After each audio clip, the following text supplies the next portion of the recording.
లొంగకూడదు. పరిస్థితులకు లొంగకూడదు. పరిస్థితులు లొంగకుండా ఎప్పుడుంటాం? ఆర్థిక క్రమశిక్షణ ఓకే. ఉన్నప్పుడు. సో, ఆ పరంగా చూసుకుంటే ఇప్పుడు మీరు చాలా హ్యాపీగా ఆ! ఉన్నట్టు చాలా, కదా! చాలా హాయిగా. మీరిప్పుడు కేవలం పాటలు రాయటంతోనే కాకుండా షోస్ కూడా జడ్జిగా ఎళ్లి కూడా అలా కూడా సంపాదిస్తున్నట్టున్నారు గదా! మీరు చాలా ఒకరోజు చాలా అంటే మీ ముందు మార్గాలున్నాయి. చంద్రబోస్ గారు ఆ? చాలా మార్గాలున్నాయండి. హ్మ్. పాటలు రాయడం, టీవీ షోస్‌కెళ్ళడం. హ్మ్. ఆహ్, ఇది కాక సినిమా రంగం కాకుండా రాజకీయ రంగంలో వాడి పాటలు, వాడి పాటలు రాయడం, పార్టీ తర్వాత వాళ్ళకి కొన్ని స్లోగన్స్ లాంటివి ఉంటాయి కదా! అవును. అలా రాయడం. అలాగే యాడ్ ఫిల్మ్స్ ఉంటాయి. హ్మ్. అది కాక కాలేజీలకి వాటికి యానివర్సరీలకి వెళ్ళినప్పుడు గౌరవ వేతనాలుంటాయి. హ్మ్. ఆహ్, ఆహ్, విదేశాల్లో ఉన్న తెలుగు సంస్థలు మనల్ని పిలిచినప్పుడు కచేరీలకి అంటే సింగర్స్ అయితే కచేరీలు. మనం వెళ్ళి అక్కడ అతిథులుగా వెళ్ళి పర్ఫార్మెన్స్ ఇవ్వడమా? ప్రసంగాలు చేస్తూ ఉండాలి. కాస్త అంతే. ఆ! వినోదపరుస్తూ ఉండాలి. అలాంటి వాటికి డబ్బులుంటాయి. రకరకాల మార్గాలుంటాయి. ఓకే. ఆ మార్గాల్ని మనం అయి తెరుచుకోవాలంటే ఇక్కడ మనం విజయాలతో ముందుకెళ్ళాలి. ఓకే. ఇక్కడ విజయాలు లేకుండా మనం పాటలు రాయకుండా అవేమి మనకు రావు. ఇక్కడ సక్సెస్ మీ అయితేనే కదా! పునాది వృత్తిని కాపాడుకుంటూ ఉండాలి. హ్మ్. ఎప్పటికప్పుడు ఒక దాన్ని నిర్లక్ష్యం చేయకూడదు. మంచి సక్సెస్‌ఫుల్ పాట ఇస్తా ఉండాలి. దానికోసం పరితపిస్తూ ఉండాలి. ఆటోమేటిక్‌గా ఇయన్నీ వస్తాయి మిగతాయన్నీ ఇవన్నీ వస్తా ఉంటాయి. వెతుక్కుంటూ. హ్మ్. హ్మ్. ఈ పాటకొచ్చిన డబ్బుల్ని జీవనం కోసం వినియోగించాలి. బయట నుంచి వచ్చిన డబ్బుల్ని పొదుపు కోసం ఉపయోగించాలి. మంచి మాట చెప్పారు. అది మా తాతయ్య గారి సూత్రం అన్నమాట. ఓకే. మా తాతయ్య గారు రామదాస్ నాయుడు గారని. ఆయన ఒక వ్యవసాయ కుటుంబమే. కాపోతే ఆయన తరం వచ్చేటప్పటికి పూర్తిగా అప్పుల్లో ఉండడం వల్ల మళ్ళీ ఆస్తులు అమ్మకుండానే ఉన్న ఆస్తిని తర్వాత తరం వాళ్ళకి అందించాలన్న ఆశయంతోనే ఆహ్, ఎలా ఈ అప్పులు ముందు తరం చేసిన అప్పుల్ని తీర్చి ఫ్యామిలీని ఎలా నిలబెట్టాలని ఆయన ఒక ప్రణాళికేసుకున్నారు. ఓకే. ఇప్పుడు మా కొబ్బరి తోటలు. అక్కడ తోటలో దింపు తీయడం ద్వారా వచ్చిన డబ్బుని ఈ పలానా కార్యక్రమానికి వినియోగించాలి. ఓకే. తర్వాత వేరే చోట నుంచి వచ్చిన వరి తోట కవులు ఏమన్నా వస్తే దాన్ని ఈ కార్యక్రమానికి ఉపయోగించాలి. దీన్ని బ్యాంక్‌లో ఎయ్యాలి. ఓకే. ఇలాగా అతి తక్కువ ఆదాయాన్ని కూడా ప్లాన్ చేసేవారనమాట. సో, ఇప్పుడు ఒక కార్యక్రమం ఉంది. ఈ కార్యక్రమం ముందొచ్చింది. కానీ ఆ కొబ్బరి తోట నుంచి ఆ డబ్బులు రాలేదు. అప్పుడు ఇంకో కార్యక్రమం కోసం కేటాయించిన డబ్బుని తీసుకొచ్చి దీనికి పెట్టేవారు కాదు. ఓకే. ఆ కార్యక్రమానికి ఎంత డబ్బుంటే అంత తక్కువలోనే జరగాలి తప్పితే, ఈ కార్యక్రమానికి కేటాయించిన డబ్బు దీనికి పెట్టకూడదు. ఓకే. ఏ బుట్టలో కోడిగుడ్డు ఆ బుట్టలోనే ఉండింది. బాస్కెట్స్‌లో. ఓకే. అంటే ఇప్పుడు షేర్ మార్కెట్‌లోను ఇన్వెస్ట్‌మెంట్ బ్యాంకర్స్ సలహాలు ఇస్తా ఉంటారు కదా మనకి. అవన్నీ కూడా మన పాత తరం వాళ్ళు ఎప్పుడో చేసేసిన విధానమే. అదే. మనం ఆలోచిస్తే సూక్ష్మంగా ఇయన్నీ మనకి తెలుస్తుంటాయి. వాళ్ళు ఇదివరకు ఇలా చేసేవాళ్ళు కదరా అని. ఇదివరకు ఇలా చేసేవాళ్ళు కదా అని. మా తాతయ్య గారి లక్షణం నాకు ఉందన్నమాట ఈ ఆర్థిక విధానంలో. ఓకే. ఆయన ఎలా అయితే ఒక పెట్టెలో డబ్బు ఒక పనికే, ఈ పెట్టెలో డబ్బు ఈ పనికే అని కేటాయించేవారో, అలా నేను కూడా ఇప్పుడు నా దగ్గర వేరే సోర్స్ ద్వారా ఒక కారు కొనడానికి డబ్బులొచ్చినాయి అనుకోండి. ఆ కారు కొనను. కొత్త కారు కొనడానికి ఏ సోర్స్ ద్వారా డబ్బులొస్తే కొందాం అనుకుంటున్నానో అప్పుడు దాకా వేచి ఉంటాను. 4, 5 సంవత్సరాలు. ఓకే. సో, ఇప్పుడు మామూలుగా అనంత శ్రీరామ్ బాగా డబ్బులు సంపాదిస్తున్నాడు అనుకుందాం. సినిమా ఫీల్డ్ ఎలా ఉంటదంటే మనకు తెలుసు కదా! మీ కొలీగ్స్ కావచ్చు, మీకు బాగా తెలిసిన వాళ్ళు కావచ్చు, అసలు మీకు తెలియని వాళ్ళు కూడా కావచ్చు. ఫోన్లు చేసి ఏదో ఒకటి కష్టాల్లో ఉన్నాం, కొంచెం హెల్ప్ చేయండి అని అడిగేవాళ్ళు రెగ్యులర్‌గా తారసపడతా ఉంటారా మీకు? అలా తారసపడతా చేస్తుంటారా మీరు? వాళ్ళకేమన్నా సాయం చేస్తుంటారా? చేయను. బాగా ప్రాణమిత్రులు అనుకున్న వాళ్ళకి మాత్రం వాడు అడక్క ముందు నాకు తెలిసిపోద్ది ఆడికి డబ్బా. అరే నీకు నెక్స్ట్ మంత్ డబ్బు అవసరం ఉండే సూచనలు కనిపిస్తున్నాయి. కొంచెం ముందు చెప్పు ఏ డేట్‌కి అందాలో నేను ప్లాన్ చేసుకొని ఇస్తానంట. అప్పుడు అనంత శ్రీరామ్ బాగా పిసినారి అనే ఇది రాదా? అంటే మా తాతయ్య గారికి కూడా ఆ పేరు వచ్చిందండి అప్పట్లో. ఓకే. కానీ ఆయన వల్ల కుటుంబం నిలబడింది. నేను చేసే సాయం కూడా ప్రణాళికాబద్ధంగా చేస్తాను. ఓకే. ఎవరికి అవసరమో తెలుసు అంటే మనకు పరిచయం ఉండి ఆ పరిచయం ఉన్న వాళ్ళకి సాయం చేయడంలో అంత సామాజిక స్పృహ లేదని నా అభిప్రాయం. ఓకే. ఎవరికి అవసరమో మనకు మనం గుర్తించి వాళ్ళు మనకి అయితే ప్రాణమిత్రులు అయి ఉండాలి. అంటే ఈ ప్రాణమిత్రులకి ఏంటంటే అప్పు ఉండదు, ఇవ్వడమే. అదే మళ్ళీ తిరిగి వాళ్ళ బాధ్యతగా ఇస్తే ఇస్తారు, ఇవ్వలేకపోతే ఇవ్వలేకపోతారు. మనం దాని గురించి ఆలోచించి అంత అమౌంట్ మన దగ్గర ఉన్నప్పుడు అది సాయం చేస్తాం. సో వాళ్ళకి ఆ సాయం అవసరం కాబట్టి అది చేయడం అంతే. ఇటు వస్తే కేవలం పరిచయంతో డబ్బులు సహజంగా ఇవ్వనండి నేను. ఇక్కడ అవసరం ఉంది, ఈ కార్యక్రమానికి, ఈ మంచి కార్యక్రమానికి వాళ్ళు ఉపయోగిస్తున్నారు, ఈ డబ్బు ఖచ్చితంగా అక్కడ సద్వినియోగం చేయబడుతుంది అనుకున్నప్పుడు వాళ్ళ నుంచి ఫోన్ రాదు, నేను వెతుక్కుని వెళ్ళి ఇచ్చి, నా దగ్గర డబ్బులు ఉన్నప్పుడు ఫలానా రోజు ఒక మన ఇంటి ఇళ్లలో ఏదో మనకు ముఖ్యమైన రోజులు ఉంటాయి కదా, ఆ రోజుల్లో అక్కడ ఇవ్వడానికి ప్రయత్నిస్తాను. ఓకే. సో ఇలా అంటే నన్ను అడిగినోడికి నిజంగా అవసరం వచ్చి ఉండొచ్చు, ఆ అవసరం నాకు వస్తే ఏంటని నేను ఆలోచిస్తాను ఫస్ట్. నేనేం చేస్తాను, నేను ఇలాంటి అవసరం కోసం ఈ పాలసీ కట్టుంచాను, నేను అలాంటి అవసరం కోసం ఇక్కడ దాచి ఉంచాను అని నేను అనుకుంటాను కదా. నా అంత బాధ్యతగా వీడు ఎందుకు ఆలోచించలేదు, నేను ఇదే పంథాలో ఉంటాను. ఓకే.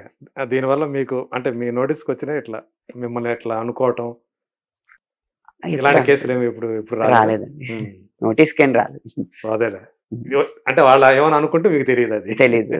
మీ దాకా అయితే అనుకున్న నష్టం. అదే మీరు ఏదైతే వాళ్ళది బాధ్యత, మనది కాదు. ఇప్పుడు ఏదైతే మీరు దీని ద్వారా సంపాదించారో దీన్ని ఇక్కడ హైదరాబాద్ లో ఏమైనా పెట్టుకున్నారా, లేకపోతే ఏమైనా ఊళ్ళో ఏమన్నా ఆస్తుల రూపంలో ఏమైనా మార్చుకున్నారా? అట్లా హైదరాబాద్ లో నేను పెట్టుకున్నది, నేను రాసుకునే ఆఫీస్ ఒక డబుల్ బెడ్రూమ్ ఫ్లాట్ అండి. ఓకే. ఆఫీస్ అంటే అక్కడికి నిర్మాతల్ని, దర్శకుల్ని రమ్మను, మీరు పని చేసుకునే, నేను పని చేసుకుని నేను చదువుకోవడానికి. ఓకే. అదొకటి కొనుక్కున్నాను. నేను ఉండే ఇల్లు చిత్రపురి ద్వారా వచ్చింది, అది కూడా లోన్ తీసుకోకుండా కొనుక్కున్నాను. లోన్ ఏం లేదు, కొనుక్కున్నప్పుడే మొత్తం ఇచ్చి కొనుక్కున్నాను. లిక్విడ్ అంటే వైటే. అంటే మీకు ఒక విచిత్రం ఏంటంటే, అందరూ సినిమా ఇండస్ట్రీలో బ్లాక్ మనీ ఉంటది అనుకుంటారు కదా, సినిమా ఇండస్ట్రీలో బ్లాక్ పోయి నాకు తెలిసి 10 ఏళ్ళు అయింది, 10-15 ఏళ్ళు అయింది నుంచి ఈ మధ్యలో. అవునా? అసలు ఇప్పుడు బ్లాక్ అనేది లేదు. అన్ని ట్రాన్స్ఫర్స్. ఓకే. కాబట్టి అంత బ్యాంకు ట్రాన్స్ఫర్స్, అకౌంట్ ట్రాన్స్ఫర్స్, అన్ని ట్రాన్స్ఫర్స్. ఓకే. నేను ఇన్కమ్ ట్యాక్స్ కట్టగలిగే అంత ఆదాయం నాకు మొదలైనప్పటి నుంచి వైటే.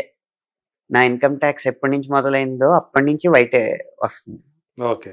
మీకు తెలిసినంత వరకు క్యాష్ కావాల్సి వస్తే డ్రా చేసుకోవడమే తప్పితే మాకు. అందుకని మేము ఏది కొన్నా అలాగే. ఇప్పుడు చిత్రపురి అనేది హౌసింగ్ బోర్డు నుంచి వచ్చింది కదా, అది పూర్తిగా వైట్ చెల్లించాల్సిన ఇదే. ఓకే. అలా ఆ రెండు అంటే ఇన్వెస్ట్మెంట్ ఆస్తులు ఏం లేవు కానీ అలాగా. కానీ ఊళ్ళో ఇప్పుడు మా నాన్నగారు వాళ్ళు ఉంటున్న ఇల్లు ఉంది, అది వాటాలో మేడం. మా నాన్న అయితే ఊళ్ళోనే ఉన్నారు కదా. అది మీ ఊరి పేరు ఏంటన్నారు? దొడ్డిపట్ల. పాలకొల దగ్గర కదా. అవును. ఆ ఇల్లు మొత్తం నేను కొన్నాను, అలాగే 1 ఎకరంన్నర. ఇప్పుడు ఎవరైతే అమ్మ నాన్న ఉంటున్నా నైస్. ఓకే. అది పెద్ద ఇల్లు. ఆ తర్వాత ఒక మార్పుల్లో 1 ఎకరంన్నర పొలం కొని ఒకే చోట 11 ఎకరాలు ఉండేలాగా చేశాను. ఊళ్ళోనే ఎక్కువ కొన్నాను చెప్పాలంటే. ఓకే. సో మీ మూలాల్లోకి వెళ్ళి అక్కడ మీ సొంతం చేసుకున్నారు, కొంత ఉండాలి అని చెప్పేసి. అంటే నాన్నకు కూడా, అమ్మ నాన్నలకు కూడా అది ఉంటది కదా, మనవాడు మనకి ఇక్కడ సంపాదించుకున్నాడు కాస్త అనేది ఒక సాటిస్ఫాక్షన్ వాళ్ళకే ఉంటుంది. సో ఇలా అయితే మీరు అంతా ఒక ప్రణాళికాబద్ధంగా చేసుకున్నారు. ఏది కొన్నా ఎప్పుడు అప్పు తీసుకోండి. అదే అప్పు పెట్టకుండానే చేసుకుంటూ వచ్చారు అన్ని కూడా. లోన్లు ఏం లేవు నాకు అసలు. లోన్లు అస్సలు. ఈఎంఐ అనేది నా లైఫ్ లో లేదు. అంటే ఒక పాలసీ కింద పెట్టుకున్నారా? అది నా పాలసీ. ఎప్పుడు no EMI, no credit card, no hand loan. ఇప్పుడు క్రెడిట్ కార్డ్ లేదు మీకు? లేదు. ఉంటే డెబిట్ కార్డే ఉంది. డెబిట్ కార్డే ఉంది. ఇప్పుడు ఆ డెబిట్ కార్డ్ కూడా పెద్ద అవసరం ఉండట్లేదు యూపీఐ రావడం. అదే అవును. ఏ జీపేనో ఫోన్ పేలోనో అంతే పేటిఎం లో చేసేసుకోవటం. అంతే అంతే. సో అంటే దానికి ఒక లిమిట్ ఉంటది, అంతవరకే ఉంటది మనకి పర్ డేకి. ఐఎంపిఎస్ అని ఒక విధానం ఉంది. అవునా, దాని మీద ఐఎంపిఎస్ ద్వారా మన లిమిట్ మన బ్యాంక్ బ్యాలెన్స్ ట్రాన్స్ఫర్ చేసేయచ్చు. అదే ఆన్లైన్ త్రూ ఆన్లైన్ చేసుకోవచ్చు, అది కూడా ఆన్లైన్ బ్యాంకింగ్. అలాగే అమెరికా నుంచి వచ్చే ఆదాయం ఉంటది కదా, అది వైర్ ద్వారా పంపిస్తారు. అమెరికా నుంచి ఎలా వస్తుంటది, ఏ రూపంలో వస్తుంది మీకు? కొంతమంది ఎన్ఆర్ఐలు వాళ్ళ వాళ్ళ ఫంక్షన్స్ ఉంటాయి, మీరు మిమ్మల్ని పిలిచినవి అవి అంటే పాటలు రాయించుకుంటా ఉంటారు వాళ్ళ చేత. ఓకే, వాళ్ళకి కావాల్సినయా? ఓకే, లేదు వాళ్ళకి కావాల్సిన పాటలు రాయించుకుంటారు ఫంక్షన్స్ తగ్గట్టు. ఓకే, అప్పుడు ఆదాయం వైర్ అని ఒక విధానం ద్వారా వస్తాం, లేదా బ్యాంక్ ట్రాన్స్ఫర్ కూడా చేస్తారు. ఓకే, ఆ బ్యాంక్ ట్రాన్స్ఫర్ చేసినప్పుడు ఏంటంటే విదేశాల నుంచి వచ్చిన ఆదాయానికి జిఎస్టీ ఉండదు, వైటే కానీ దానికి జిఎస్టీ ఉండదు. ఓకే, ఆ వైర్ ద్వారా వచ్చేది వైర్ అయినా బ్యాంక్ ట్రాన్స్ఫర్ అయినా ఓకే, జిఎస్టీ ఉండదు, మొత్తం వచ్చేస్తుంటది, వైటే కానీ జిఎస్టీ ఉండదు. అంటే నాకు తెలిసి తెలుగు సినిమాల్లో లిరిసిస్టుల్లో అనంత శ్రీరామ్ కొంచెం రిచ్ అనుకోవచ్చు.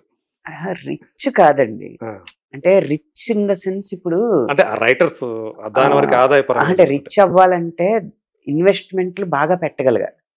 ఇన్వెస్ట్మెంట్లు ఎప్పుడు పెడతాం, అప్పు చేసినప్పుడే పెట్టగలం.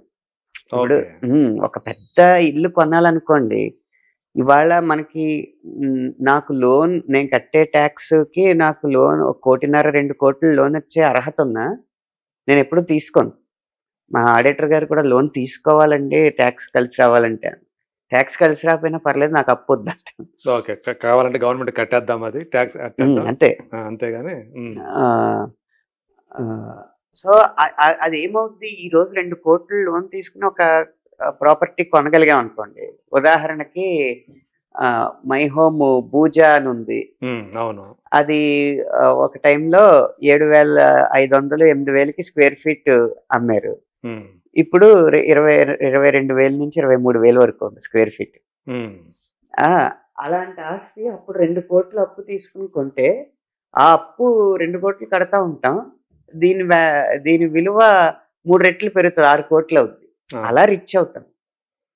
ఈ అప్పు తీసుకొని పాలసీ వల్ల రిచ్ అయిపోం, కానీ ఒక సంతృప్తికరమైన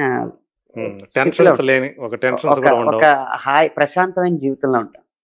అందువల్ల నా తోటి లిరిసిస్ట్ కంటే నేను రిచ్ కాదు, కాకపోతే రిస్క్ తక్కువ, రిస్క్ లెస్ జీవితం.